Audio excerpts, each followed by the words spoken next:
Selamat malam, Shalom.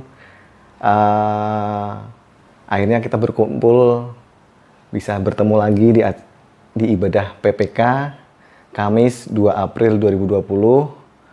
Sebelum memulai ibadah, mari kita berdoa.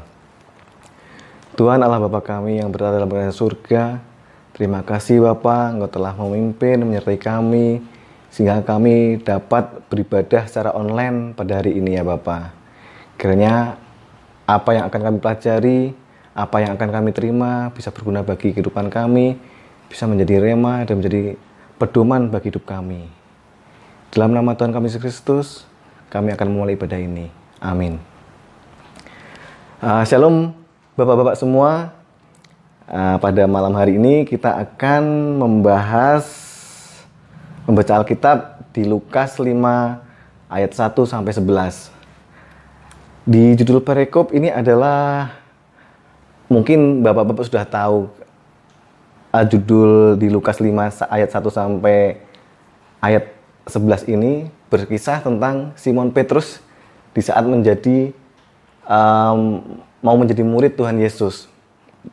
Nah, saudara sekalian, inilah repotnya waktu kita ibadah secara online seperti ini. Jadi waktu kita membaca, kita nggak bisa melihat kanan kiri, ada bapak-bapak, ada teman-teman, ada saudara kita, sehingga terasa kita kesepian. Nah, ada cerita lucu. Ini jadi dengan adanya ibadah online seperti ini, sebenarnya ada cerita lucu soal pendeta. Maaf Pak Pendeta kalau agak menyinggung atau gimana. Jadi dengan ibadah online ini, para pendeta harus membaca seluruh ayat-ayat. Kalau misalnya ada beberapa macam pendeta, misalnya pendeta yang rajin, mari kita buka Lukas pasal 5 ayat 1 sampai 11. Nah, saya akan bacakan buat saudara sekalian. Itu suatu pendeta yang rajin. Nah, ada juga pendeta yang nggak mau capek sendiri. Misalnya dalam ibadah. Dalam ibadah itu, mari kita buka Lukas 5 ayat 1 sampai 11. Terus, untuk menghormati firman Tuhan, mari kita bangkit berdiri, kita baca bersama-sama. Itu adalah ciri-ciri pendeta yang tidak mau capek sendiri. Karena apa? Pendeta di depan juga berdiri, itu juga capek, saudara-saudara. Terus kemudian yang ketiga, ada ciri-ciri pendeta yang sering cari teman. Bagaimana cirinya waktu khotbah? Yaitu waktu khotbah itu, misalnya, mari kita buka Lukas 5 ayat 1 sampai 11. Nah, ciri pendeta yang mengajak ada teman, mari kita baca Lukas 5 ayat 1 sampai 11 bersaut-sautan. Nah, itu artinya pendeta itu sering atau meminta teman, mengajak teman biar pendeta tersebut nggak ngomong sendiri. Nah, kemudian ada dua lagi, tipe pendeta yang malas. Nah, waktu kita buka Lukas 5 ayat 1 sampai 11, tiba-tiba pendeta menyuruh orang, misalnya, ayo ada yang bisa bantu bacakan Lukas 5 ayat 1 sampai 11. Tiba-tiba jemaat gak ada yang mau baca. Enak masa bacain. Akhirnya pendeta juga nggak kalah akal. Akhirnya nunjuk salah satu jemaat. Ayo misalnya Ronald, ayo misalnya atau Aldo, tolong bacakan. Nah itu. Nah kemudian yang paling parah nih, pendeta yang super pemalas. Ya, bagaimana ciri-cirinya? Udah, mari kita baca Lukas pasal 5 ayat 1 sampai 11. Gimana? Udahlah percaya. Itu sudah saya baca dan saya sudah mempersiapkan semalam sebelumnya. Itulah ciri-ciri pendeta yang paling super pemalas. Mohon maaf kalau dia tersinggung. Ini cuma hanya bercanda-bercanda aja. Nah, terus bagaimana nih saya membaca Lukas 5 ayat 1 sampai 11 ini? Apakah pakai pendeta rajin atau yang mau ngajak? Kalau ngajak nggak mungkin, karena di sini cuma online. Ya, berhubung saya bukan pendeta, mari kita buka satu persatu ayat. Kita baca di Lukas pasal 5 ayat 1. Pada suatu hari, pada suatu kali Yesus berdiri di pantai Danau Genesaret. Sedang orang banyak mengerumuni dia hendak mendengarkan firman Allah. Apa ini? Di pasal 1 ini digarisbawahi adalah banyak orang yang hendak mendengarkan firman Allah. Kenapa banyak saudara kita yang ingin mendengarkan firman Allah? Yaitu kenapa? Karena firman Allah dapat mengubah hidup seseorang atau mengubah hidup manusia. Nah, kalau misalnya firman manusia, misalnya nasihat atau perkataan manusia, itu hanya dapat memberikan jalan keluar menurut cara manusia. Dan itu ya kadang berhasil, kadang tidak. Berbeda dengan firman Tuhan. Apabila kita mengandalkan firman Tuhan, melaksanakan firman Tuhan, itu pasti Tuhan menyediakan jalan keluarnya. Kemudian pada ayat kedua, yaitu ia melihat 2 perahu di tepi pantai, nelayannya telah turun dan sedang membasuh jalannya. Nah, sedangkan bapak-bapak berpikir, kalau nelayan sudah hanya membasuh jalannya, itu apa yang ada di pikiran bapak-bapak sekalian? Pasti nelayan tersebut tidak dapat atau tidak mendapatkan ikan satu pun. Karena kalau mereka mendapatkan ikan, pasti mereka nggak akan mengurusi jalannya. Mereka pasti akan mengurusi ikannya, kita kemas, ikannya dikasih es, dikasih kotak, baru kita jual. Habis ikan terjual, baru kita ngurusi jalan, ngurusi perahu, dan lain-lain. Sehingga di sini jelas, para nelayan itu tidak mendapatkan ikan satupun. Selanjutnya, pada ayat ketiga, ia naik ke dalam salah satu perahu itu, yaitu perahu Simon, dan menyuruh dia supaya menolakkan perahunya sedikit jauh dari pantai. Lalu ia duduk dan mengajar orang banyak dari atas perahu. Yesus memilih perahu Simon. Apa artinya? Padahal di situ ada 2 perahu. Apakah artinya? Ini adalah suatu kehormatan bagi Simon. Apabila Tuhan datang ke tempat saudara dan menyuruh untuk melakukan sesuatu hal, maka kerjakanlah. Karena itu suatu kehormatan. Dan di situ pasti Tuhan sudah menyediakan berkat-berkat yang melimpah, bahkan besar, bukan besar, tapi banyak lagi, lebih banyak lagi. Jadi apabila Tuhan memerintahkan kita untuk melakukan suatu hal, mari kita kerjakan dengan sungguh-sungguh. Kemudian di ayat yang keempat, setelah selesai berbicara, ia berkata kepada Simon, bertolaklah ke tempat yang dalam dan tebarkanlah jalamu untuk menangkap ikan. Nah, di ayat ini, jadi kalau Tuhan memakai Simon untuk melakukan apa yang Tuhan mau, sesungguhnya akan menjadi kehormatan bagi Simon. Terlebih dari itu, Tuhan sudah menyiapkan berkat yang luar biasa bagi Simon. Seperti tertulis pada Efesus pasal 3 ayat 20 yang berbunyi, bagi dialah yang dapat melakukan jauh lebih banyak daripada yang kita doakan atau pikirkan, seperti yang ternyata dari kuasa yang bekerja di dalam kita. Itu apa? Sebenarnya Tuhan sudah berpikir kalau kita meminta sesuatu, itu pasti Tuhan nggak berpikir akan melakukan hanya suatu itu. Seperti misal, saat kita berdoa kepada Tuhan, Tuhan saya minta pekerjaan. Ketika Tuhan mengabulkan doa kita mendapat pekerjaan. Sebenarnya Tuhan nggak hanya itu yang Tuhan berikan, tapi di balik itu Tuhan sudah menyiapkan suatu jabatan buat Anda semua. Jadi Tuhan Maha tahu, Tuhan Maha mendengar, dan Tuhan Maha kasih. Kemudian selanjutnya di ayat yang kelima, kemudian apa yang Simon katakan? Jawab Simon menjawab, Guru, telah sepanjang malam kami bekerja keras dan kami tidak menangkap apa-apa. Tetapi karena Engkau menyuruhnya, aku akan menebarkan jala juga. Nah, kembali ke ayat keempat. Di ayat keempat, di versi bahasa Inggris, itu tebarkanlah jalamu untuk menangkap ikan. Di dalam versi bahasa Inggris, nets, Ada S, artinya apa? Jamak, tidak satu.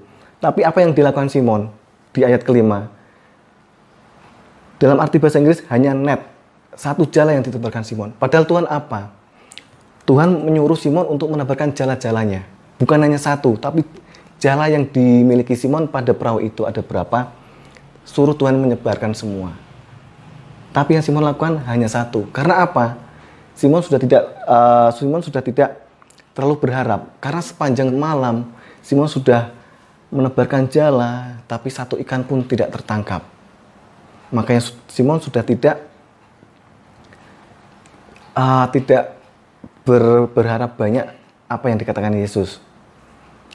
Kemudian di ayat ke-6, dan setelah mereka melakukan, mereka menangkap sejumlah besar ikan sehingga jala mereka mulai koyak. Lalu mereka memberi isyarat di pasal yang ke-7, lalu mereka memberi isyarat kepada teman-temannya di perahu yang lain supaya mereka datang membantunya. Dan mereka itu datang, lalu mereka bersama-sama mengisi kedua perahu itu dengan ikan hingga hampir tenggelam. Nah, di sini Tuhan menyuruh Simon menebarkan satu jala-jalanya, tapi terkadang manusia membatasinya. Tuhan melakukan suruh, misalnya Tuhan menyuruh membantu seorang, tapi kita membatasinya. Kita masih butuh, kita misalnya minta membantu uang saudara kita, kadang kita jangan dulu, kita masih butuh uang ini untuk itu. Tapi dalam hati Tuhan sudah menyuruh, apabila kamu lakukan itu, kamu membantu saudara, membantu teman atau siapapun, jumlah uang, Tuhan pasti akan menggantinya berlipat kali ganda. Kemudian di pasal yang ke-8 sampai dengan pasal 11, mari kita baca ayat 8 sampai dengan 11. Ketika Simon Petrus melihat hal itu, ia pun tersungkur di depan Yesus dan berkata, Tuhan, pergilah daripadaku, karena aku ini seorang berdosa. Ayat yang ke-9, sebab ia dan semua orang yang bersama-sama dengan dia takjub oleh karena banyaknya ikan yang mereka tangkap. Ayat yang ke-10, demikian juga Yakobus dan Yohanes, anak Zebedeus, yang menjadi teman Simon. Kata Yesus kepada Simon, jangan takut, mulai dari sekarang engkau akan menjala manusia. Terus ayat yang ke-11, dan sudah mereka menghela perahu-perahunya ke darat, mereka pun meninggalkan segala sesuatu lalu mengikut Yesus. Pada ayat ini Simon Petrus bertobat. Kenapa? Simon Petrus berkata kepada Tuhan, pergilah daripadaku, karena aku ini seorang berdosa. Kemudian di ayat yang ke-11, dan sesudah mereka menghela perahu-perahunya ke darat, mereka pun meninggalkan segala sesuatu lalu mengikut Yesus. Artinya apa? Berkat yang Simon Petrus terima membuatnya bertobat. Banyak orang berkata, ayo bertobat, ayo bertobat, ayo bertobat. Setelah itu menerima karunia Tuhan. Tapi kita sebagai orang percaya, kita sudah dikasih karunia oleh Tuhan Yesus. Karena Tuhan Yesus telah mati di kayu salib untuk kita semua. Jadi kita tinggal menerima karunia-karunia, kasih karunia Tuhan kepada kita. Tinggal bagaimana kita menyikapinya. Nah, dari pembacaan ayat 1 sampai ayat 11, sebenarnya apa sih yang inti dari pembicaraan ini? Apa sih tema dari ibadah ini?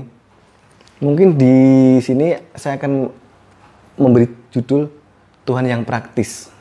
Kenapa Tuhan yang praktis? Mungkin kalau dilihat dari secara umum, ini adalah secara Tuhan Yesus menerima Simon Petrus sebagai muridnya. Tapi setelah saya renungkan semalaman, itu apa ya enaknya dikasih judul? Itulah Tuhan yang praktis. Kenapa? Mari kita lihat di ayat yang ketiga. Ia naik ke dalam salah satu perahu itu, yaitu perahu Simon, dan menyuruh dia supaya menolakkan perahunya sedikit jauh dari pantai. Lalu ia duduk dan mengajar orang banyak dari atas perahu. Simple. Simon meminjamkan perahu kepada Yesus. Tapi apa yang Simon dapat? ikan yang melimpah, bahkan 2 kapal hampir tenggelam. Itu kenapa Tuhan, kita adalah Tuhan yang simple, yang praktis. Contoh lagi, misalnya saat pelayanan di gereja, misalnya, Pak Pendeta, saya nggak bisa gitar, saya nggak bisa main musik, saya nggak bisa nyanyi, terus saya nggak bisa, kalau kolektan sekarang di Condrokusumo nggak ada kolektan lagi yang beredar, harus langsung misalnya apa lagi ya, saya nggak bisa musik, nggak bisa nyanyi. Terus Tuhan tuh cuma simpel, apa yang kamu punya? Kita punya tangan, punya mulut, kita bisa menjadi penerima tamu. Dengan kita berjabat tangan, kita senyum, memberikan senyum, itu sudah beribadah. Dan Tuhan akan memberikan berkat yang lebih-lebih dengan apa yang kita punya. Tuhan tidak pernah bertanya kepada hambanya, apa yang kamu tidak punya? Pasti Tuhan selalu berkata, apa yang kamu punya? Nah, itulah dengan tangan, dengan mulut, kita bisa memuji, memuliakan Tuhan, atau bisa melayani Tuhan sebagai penerima tamu. Kemudian dari awal mungkin saya nggak menyinggung soal corona. Nah, apa kaitannya dengan corona dengan firman ini? Dalam firman ini diajarkan simpel sebenarnya, diajarkan corona kepada kita.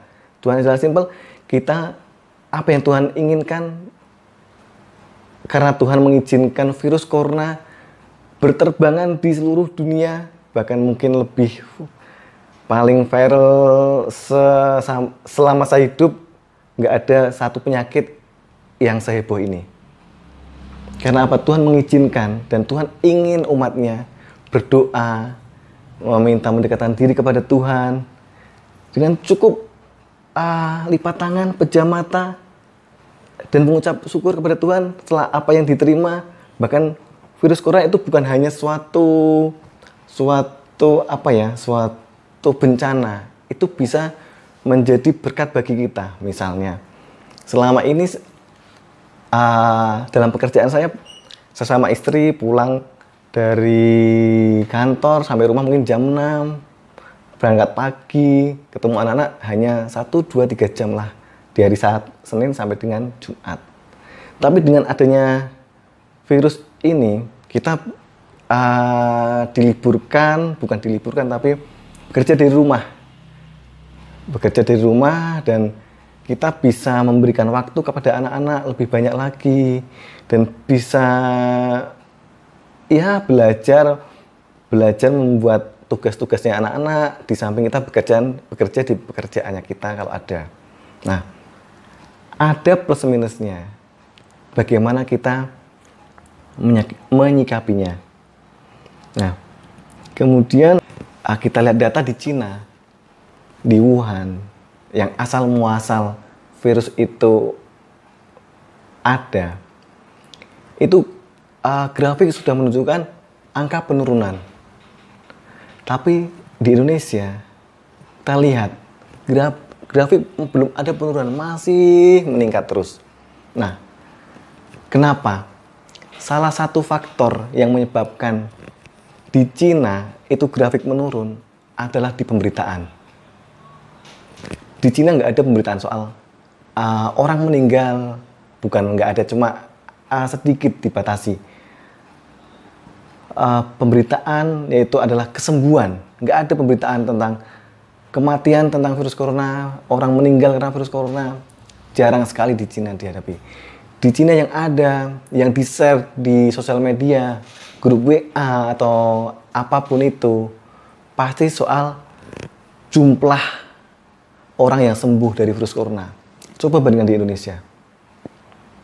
Lihat di grup WA, sekian orang yang meninggal. Bahkan kemarin saya baca grup WA GEIA Condrokusumo, itu ada beberapa pendeta yang meninggal gara-gara virus corona. Nah, itu salah satu penyebab Kenapa virus corona terus meningkat? Karena apa? Mindset yang media lakukan, media sebarkan, itu mindset kita menjadi khawatir, takut. Padahal bukan itu yang Tuhan mau. Kita bisa melawan bersama-sama. Kita mendekatkan diri kepada Tuhan. Dan apa kaitannya dengan firman tadi? Firman tadi yaitu adalah Tuhan yang simple, Tuhan yang praktis. Jadi, Tuhan pengen kita bersatu untuk mengatasi virus corona. Caranya bagaimana? Yaitu sesuai anjuran pemerintah. Yaitu yang sedang nge-booming sekarang, di rumah aja. Yaitu seperti yang tercantum di Roma pasal 13 ayat 1. Karena pemerintah berasal dari Allah, pemerintah ditetapkan oleh Allah.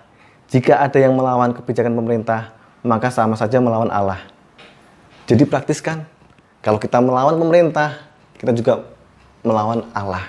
Karena pemerintah dibentuk oleh Allah. Cukup simpel, kita di rumah aja.